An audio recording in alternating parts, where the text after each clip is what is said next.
Hello students, आपके अपने YouTube channel easy science पर एक बार फिर से स्वागत है। आज की इस वीडियो में हम लोग जानेंगे कि अग्नाशय के क्या कार्य हैं और अग्नाशय होता क्या है। आप जानते हैं कि हमारे देश में 5 करोड़ से अधिक लोग यानी जनसंख्या का लगभग 4% इस मधुमेह बीमारी से पीड़ित हैं और इस मधुमेह बीमारी के लिए जिम्मेदार होता है हमारा अग्नाशय यानी पेनक्रियास। तो चलिए जानते हैं इस वीडियो में कि पेनक्रियास के और कौन कौन से कार्य होते हैं।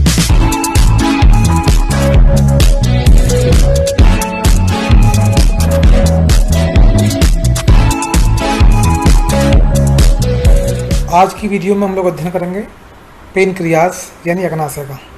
तो अग्नाशय शरीर की एक महत्वपूर्ण ग्रंथि है तथा जीव जंतुओं में ये पाचन प्रणाली का एक महत्वपूर्ण अंग है, यानी पाचन क्रिया में हेल्प करता है।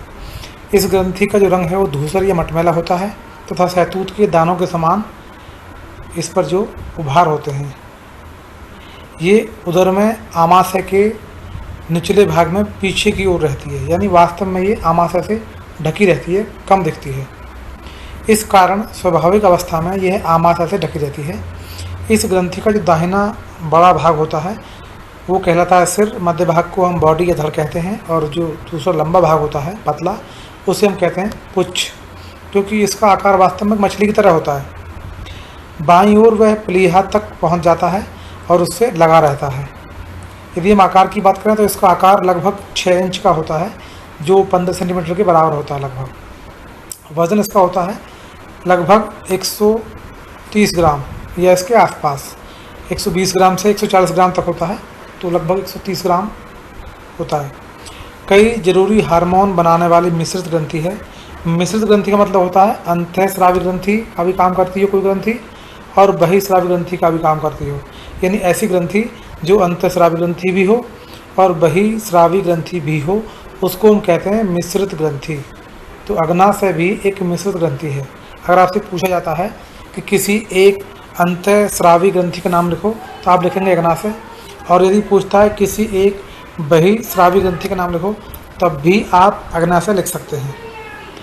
इसका अंतःस्रावी भाग जो होता है वो लैंगरहैंस की दीपिकाओं में होता है। इसके साथ ही अग्नाशयी रस निकालने वाली एक बहिःस्रावी ग्रंथि भी होती है, इसलिए इसे कहते हैं मिश्रित ग्रंथि। चलिए देखते हैं पहले इसकी संरचना, फिर अध्ययन करेंगे इसके महत्वपूर्ण कार्यों का। देखिए ये जो आप देख पा रहे हैं गुलाबी रंग का ये हिस्सा, ये है हमारा आमाशय यानी स्टोमक। देखिए वास्तव में इसका आकार इस तरह का होता है कुछ। देख रहे हैं जो पीले रंग की है ये है हमारा अग्नाशय। ये अग्नाशय है। मैं इसको और थोड़ा स्पष्ट दिखाऊंगा आपको, थोड़ा जूम करके। ये देखिए ये अग्नाशय है और देखिए इसको अगले चित्र में स्पष्ट कुछ।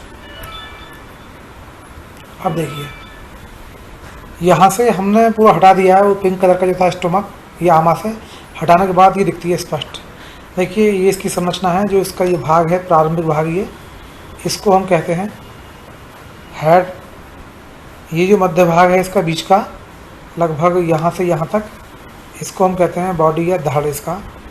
और जो अंतिम भाग है ये, इसको हम कहते हैं टेल या पुच्छ। ये जो आप देख रहे हैं इसकी संरचना एकदम मछली की जैसी है और इसकी लंबाई यहाँ से यहाँ तक लगभग होती है 6 इंच, यहाँ से यहाँ तक लगभग 6 इंच होती है। अब देखिए इसमें महत्वपूर्ण बात ये एक नलिका आती है, ये आ रही डक्ट, कोई वाहन ये आ रही। ये जो इसमें रस बनते हैं अग्नाशयी रस, ये हार्मोन वो कुछ इसके रास्ते आते हैं यहाँ देखिए ये ड्यूडेनम में यहाँ बीच में एक दिखा रखा है हमने आपको स्पॉट, आप देख पा रहे होंगे छोटा सा स्पॉट है।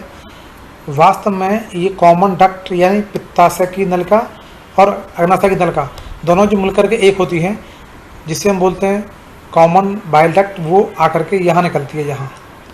यानी इन नलिकाओं से जो आते हैं हार्मोन या रस या केमिकल्स वो यहाँ ग्रहणी में यहाँ निकलते हैं आकर। तो ये जो है आपका अग्नाशय है जो दिखाया इसमें हल्के पीले रंग का, ये इसमें जो एक धागे जैसी समझना आ रही है ये वास्तव में नलिका है जिसके माध्यम से रस यहाँ आता है और पित्ताशय से आने वाली नलिका से जुड़ करके बनती है कंबाइंड डक्ट या कॉमन डक्ट। उसके पश्चात ये आवश्यकता के अनुसार जो हार्मोन्स या जूस होते हैं या पाचक रस होते हैं वो यहाँ पहुँच जाते हैं भोजन पचाने के लिए। जितने भी रस आते हैं अग्नाशय से वो सभी पाचक रस होते हैं, पूर्ण पाचक रस होते हैं, इसलिए अग्नाशयी रस को हम पूर्ण पाचक रस कहते हैं। चलिए आगे देखते हैं इसके कौन कौन से महत्वपूर्ण कार्य हैं।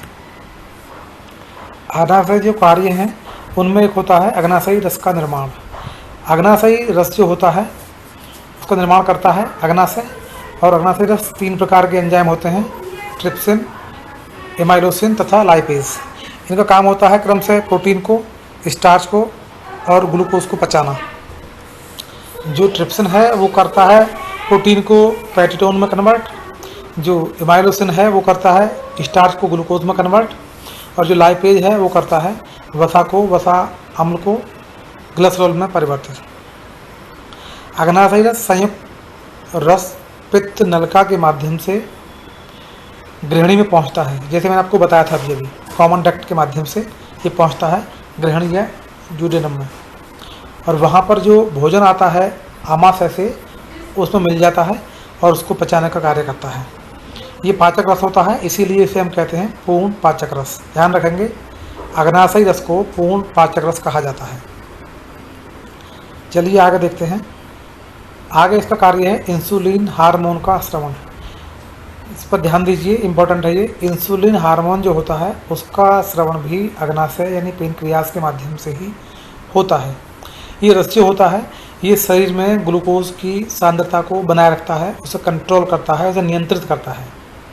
यह हार्मोन कार्बोहाइड्रेट के चयापचय पर नियंत्रण रखता है, और इंसुलिन हार्मोन की उत्पत्ति बंद हो जाने पर या कम हो जाने पर जो रोग होता है उसको हम कहते हैं मधुमेह या डायबिटीज़। तो ध्यान रखेंगे, डायबिटीज़ जो रोग होता है वो इंसुलिन हार्मोन की कमी के कारण होता है, और इंसुलिन हार्मोन को स्रावित या उत्पादन जो करता है वो करता है पेनक्रिया या अग्नाशय। तो अग्नाशय से स्रावित होता है इंसुलिन हार्मोन, और यदि ये स्रावित कम होता है या नहीं होता है तो मरीज जो है वो हो जाता है डायबिटीज़ या मधुमेह से पीड़ित। उसके बाद है ग्लूकागॉन हार्मोन का स्रवण। अग्नाशय जो होता है वो ग्लूकागॉन हार्मोन भी स्रावित करता है जो कार्बोहाइड्रेट के उपापचय में भाग लेता है। तो इस प्रकार ये 3 महत्वपूर्ण कार्य हैं अग्नाशय। चलिए आज की वीडियो में इतना ही, फिर मिलते हैं किसी नई वीडियो में। छात्रों, यदि ये वीडियो आपको अच्छी लगी हो तो वीडियो को लाइक और शेयर कीजिए। यदि आप नए हैं तो इस चैनल को सब्सक्राइब भी कर लीजिए, जिससे कि इसी प्रकार की महत्वपूर्ण वीडियो के लिंक आपको भविष्य में भी लगातार मिलते रहे। वीडियो देखने के लिए आप सभी का बहुत बहुत धन्यवाद।